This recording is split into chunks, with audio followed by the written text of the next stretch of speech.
महाराजा विजय सेतुपति की 50वीं फिल्म जो ना ही सिर्फ ऑडियंस के दिलों पर लेकिन क्रिटिक्स के दिलों पर भी राज कर रही है। सो आज हम डिस्कस करेंगे why this movie is great movie in this era. Detailing पता करने के लिए मैंने ये मूवी 0.25 की स्पीड पर देखी और कुछ चौंका देने वाली चीजें पता चली। तो आज हम उन्हीं चीजों को डिस्कस करेंगे। Top 20 hidden facts of Maharaja movie. तो बिना समय गवाए काम शुरू करते हैं। नॉन लीनियर स्टोरी टेलिंग का इस्तेमाल। पहले समझते हैं linear story telling. Linear format मतलब पिक्चर की कहानी सीधे विस्तार से दिखाई जाती है जिससे ऑडियंस को समझने में आसानी हो, जैसे मूवी दंगल, पीके, डीडीएलजे। ऐसे फिल्में ज्यादा ऑडियंस को कंफ्यूज नहीं करती और कहानी सीधे विस्तार से दिखाई जाती है। लेकिन Maharaja film is non linear film. Non linear कई तरीके से दिखाया जा सकता है, जैसे मल्टीपल टाइमलाइंस, मतलब एक इंसान का अलग अलग समय दिखाने की कोशिश। जैसे फिल्म महाराजा में कुछ सीन्स पास्ट के दिखाए गए हैं, कुछ प्रेजेंट के। उससे ऑडियंस की उत्सुकता बढ़ती है और वो मूवी सतर्क होकर देखते हैं। आसान भाषा में, मूवी का क्रोनोलॉजिकल ऑर्डर चेंज करना इज नॉन लीनियर। ऐसे और कई टेक्निक्स है जिससे नॉन लीनियर फॉर्मेट मूवीज में दिखाया जा सकता है। Snake used as a metaphor. पूरे मूवी में कुल मिलाकर 3 बार सांप दिखाया गया है। ओपनिंग में, एक पुलिस स्टेशन में, और जब महाराजा धना की फोटो देखता है तब। बात करते हैं पुलिस स्टेशन की। ये सांप और कोई नहीं पर है नल्ला शिवा, जो छुप कर बैठा है, जिससे महाराजा ढूंढने की कोशिश कर रहा है। दूसरा सांप धना, जो जेल से अभी छूट कर आया है और वो भी उन लोगों में से है जिसने उसके घर पर अटैक किया होता है। बात करते हैं ओपनिंग की, तो ओपनिंग का सांप is nothing but flashback and getting the hint of धना। ये दोनों सांप महाराजा के पॉइंट ऑफ व्यू से दिखाए गए हैं। सलवा के टाइम कोई सांप नहीं दिखाया गया क्योंकि महाराजा को क्लाइमैक्स के दौरान पता लगता है कि इसके पीछे सलवा भी है। आपको महाराजा के रिएक्शन से पता चल ही गया होगा, पर इवन सलवा भी सिंबॉलिकली एक सांप ही है। कुदरती तरीके से देखा जाए तो सांप कुछ केसेस में अपने ही अंडे खाता है और यही सलवा भी जाने अनजाने में करता है। अलग अलग तरीके से एरा दिखाने की कोशिश। आप नोटिस करना, जब कभी पुलिस स्टेशन के सीन्स पोर्ट्रे किए हैं, डायरेक्टर ने मेक श्योर करा है कि कैलेंडर दिखे। यहाँ पूरे तरीके से विजिबल है कि स्टोरी 2023 की है। सेल्वा का पास्ट भी इसी तरीके से रिप्रेजेंट करा है। जब सेल्वा की चेन वो खोज रहा होता है, उस वक्त भी फ्रेम में टाइम दिखाया गया है कि तकरीबन कितना समय उसे ढूंढने में गया। ऐसे काफ़ी जगह अलग अलग आपको डिटेलिंग देखने मिलेगी। क्या डस्टबिन खोजना इतना ज़रूरी था? दोस्तों, फिल्म की स्टार्टिंग से ही हमें फिल्म ये दर्शाने की कोशिश करती है कि महाराजा एक डस्टबिन की खोज में है, यानी लक्ष्मी। पर जैसे जैसे स्टोरी आगे बढ़ती है वैसे हमें पता लगता है कि डस्टबिन तो बस एक बहाना है। महाराजा का ध्यान किसी और चीज़ पर है। डस्टबिन को एज मैकगफिन यूज़ किया है। अब आप ये सोचोगे कि ये मैकगफिन क्या है? तो दोस्तों, मैकगफिन मतलब एक ऐसी चीज़ जो स्टोरी या प्लॉट को आगे बढ़ाने का काम करती है, पर असल में उसका इतना इंपॉर्टेंस नहीं होता। कंफ्यूज हो गए? एग्जाम्पल देता हूँ। जैसे धमाल मूवी में डब्ल्यू का इस्तेमाल किया गया है। उस डब्ल्यू से स्टोरी आगे बढ़ती है, पर डब्ल्यू का एक्चुअल फिल्म में इतना इंपॉर्टेंस नहीं है। वैसे ही डस्टबिन एक मैकगफिन है जो स्टोरी को आगे बढ़ाने का काम करती है। 1935 में एल्फ्रेड हिचकॉक द्वारा इस टेक्निक का 39 स्टेप्स इस मूवी में इस्तेमाल किया गया था। दोस्तों, आगे बढ़ने से पहले एक रिक्वेस्ट है। अगर आपको वीडियो पसंद आ रहा है तो प्लीज़ पॉज करके चैनल को अभी सब्सक्राइब करें और वीडियो को लाइक करके छोड़ दीजिए। ये दोनों चीज़ें आपके लिए तो फ्री है, पर इससे हमें मोटिवेट रहने के लिए बहुत हेल्प होता है। और इस वीडियो में मैंने एंड में इस मूवी की 3 गलतियां भी बताई है, तो अगर वो भी जानना है तो वीडियो को एंड तक ज़रूर देखना। अब आगे बढ़ते हैं। दाया कान ही क्यों? अगर आप नोटिस करोगे तो महाराजा के एक ही कान पे पट्टी देखने मिलेगी थ्रू आउट द फिल्म। इस पर काफ़ी रिसर्च करने के बाद मैंने ये इंटरप्रेट किया कि पूरी फिल्म में इनिशियल टाइम में सब महाराजा को दाया कान पे ही थप्पड़ मारते हैं। ये एक सिंबॉलिज्म है। The left ear represents emotional side of the brain. An injury to this ear may symbolize the character's loss of balance and harmony in their life. बायां कान हमारे दिमाग के भावनात्मक और महसूस करने वाले पक्ष को दिखाता है। इस कान में चोट का मतलब हो सकता है व्यक्ति के जीवन में संतुलन और शांति खो गई है। किरदार पहले से ही फिजिकल और मेंटल पेन में है और सोसाइटी उसे थप्पड़ मारती जाती है। ये चाटा महाराजा के लिए नहीं होके इनडायरेक्टली सोसाइटी के लिए है। ये हम फिल्म के एंड में कह सकते हैं। अगेन, ये मेरा इंटरप्रिटेशन है। पानी पीना। अगर आप नोटिस करोगे तो पुलिस स्टेशन के शुरुआती सीन्स में महाराजा काफी जगह पानी पी रहा है। तभी कैरेक्टर बहुत टेंस सिचुएशन में है। ज्योति के गुनहगारों को ढूंढने का टेंशन, उसके तबीयत का टेंशन, और क्लाइमैक्स में महाराजा सेल्वा को भी पानी ऑफर करता है। ये डायरेक्शन से दिखाया गया है कि सिचुएशन अभी रिवर्स हो गई है। निशान की खोज। महाराजा की छानबीन पुलिस स्टेशन में ही शुरू हो गई थी। उसने सब कुछ किया, पुलिस वैन धोने से लेकर खाना लाने तक दिन रात वो वहां रुका और वो हमेशा सभी पुलिस ऑफिसर्स की पीठ चेक करता रहा। ये शुरुआत से थोड़ा अजीब लगता है, पर एंड में हमें उसका मोटिव पता चलता है। Shirtless death. अगर आप दोनों कल्प्रिट्स की डेथ को ऑब्जर्व करोगे तो आपको पता चलेगा धना की डेथ शर्टलेस हुई। इवन नल्ला शिवा की भी मौत शर्टलेस हुई। ये इस चीज़ को रिप्रेजेंट करता है कि उसके बेटी पे जो जुल्म किए उन्हें उसी तरीके से मौत भी मिले। इसलिए दोनों को बहुत तकलीफ और तड़पने वाली मौत मिलती है। सेल्वा को क्यों नहीं मारा?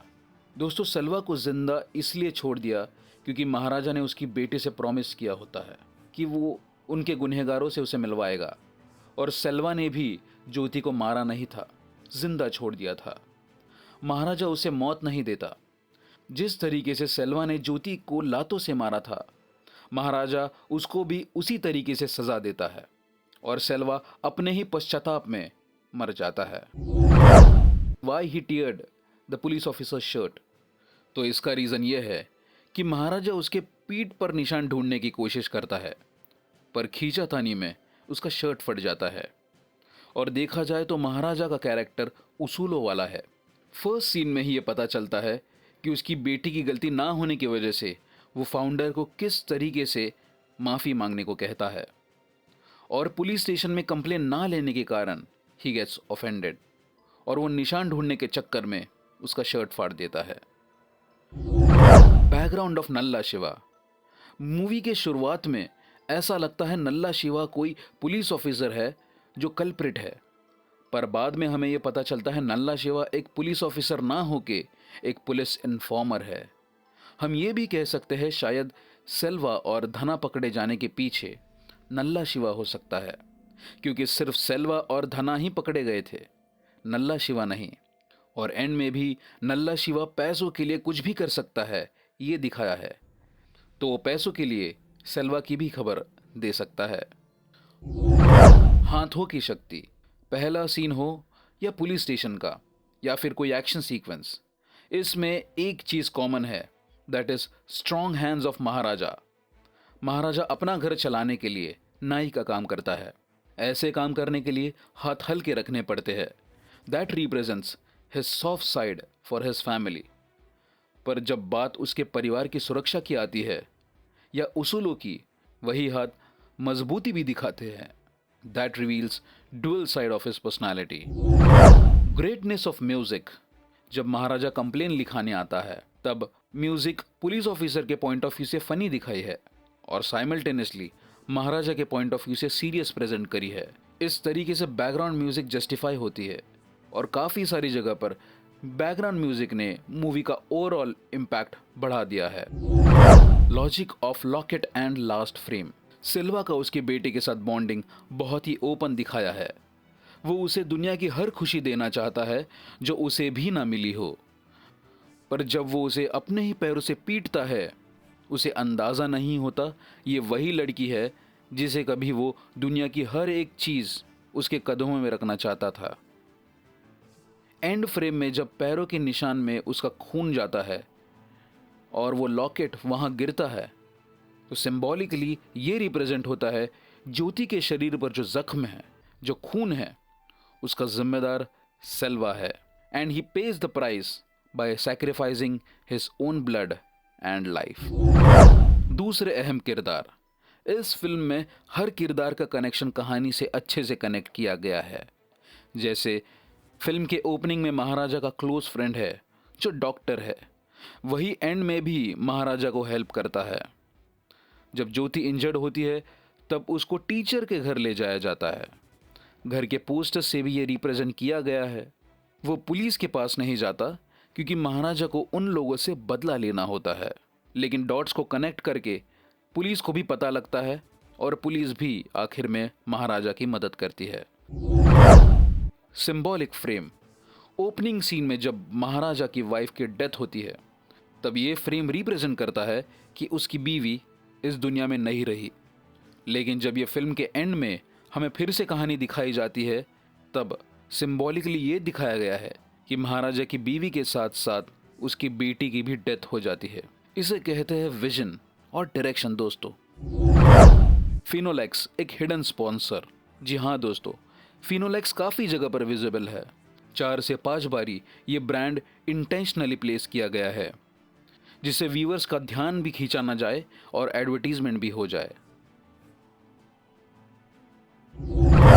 Downfall of character. क्लाइमैक्स में जब सेल्वा को पता चलता है कि वो उसकी बेटी है तो उसके होश उड़ जाते हैं और वो भगवान से माफ़ी मांगता है और उसके पीछे जाने के चक्कर में वो सीढ़ियों से नीचे गिरता है। सीढ़ियों से नीचे गिरना उसका डाउनफॉल रिप्रेजेंट करता है और इसका कलर टोन भी ये सीन में ग्रे दिखाया गया है। Grey represents feeling of sadness, depression, nostalgia and feeling of regret. DI का बेहतरीन इस्तेमाल। अब बात करते हैं 3 मिस्टेक्स और फ्लॉज इन फिल्म। जब पुलिस सेल्वा को पकड़ने आती है, क्लोज शॉट में दिखाया है कि धना तेजी से पीछे भागता है और लॉन्ग शॉट में आप ध्यान से देखोगे तो वो साइडवेज पुलिस से भागने की कोशिश करता है। बहुत ही माइन्यूट है लेकिन स्लो मोशन में ये चीज़ हाईलाइट होती है। हो सकता है कि आपको ये गलती लगे भी ना, but it just my point of view. जब महाराजा पुलिस स्टेशन में होता है तब वो चोर उसे 4 लाख में लक्ष्मी लाकर देगा कहता है, पर फिर कहता है कि 3 रुपए दो तो भी चलेगा। ये मुझे एक डबिंग ग्लिच लगता है। 4 लाख से सीधा 3 रुपया doesn't make any sense. Comic way से भी रिलेट नहीं होता। Continuity of pain in Maharaja's pocket. जब वो बार में धना की जानकारी निकालने जाता है तब महाराजा की जेब में एक पेन देखने मिलती है और उसके बाद जब महाराजा उसे फॉलो करता है तो पेन गायब। Poster of Maharaja. महाराजा का पोस्टर भी बड़े डिटेलिंग से बनाया है। इस पोस्टर में अगर आप ध्यान दोगे तो एक ईगल दिखाई देगा। वो है अपने महाराजा जो इस मूवी में सांप को मारने का काम करता है और सांप कोई और नहीं बल्कि है हमारे 3 विलन। और इस पोस्टर को उल्टा देखोगे तो आपको भेड़िया दिखाई देगा जो रिप्रेजेंट करता है सेल्वा को। भेड़िया सिर्फ रात में ही शिकार करते हैं और सेल्वा भी शिकार करने रात को ही निकलता है और भेड़ियों का नेचर अपने फैमिली के प्रति बहुत ही प्रोटेक्टिव रहता है, जैसे सेल्वा भी अपने फैमिली को प्रोटेक्ट करता है। इस पोस्टर में और काफ़ी सारे रिप्रेजेंटेशन दिखाए हैं। आप क्या नोटिस करते हो ये कमेंट्स में ज़रूर बताना।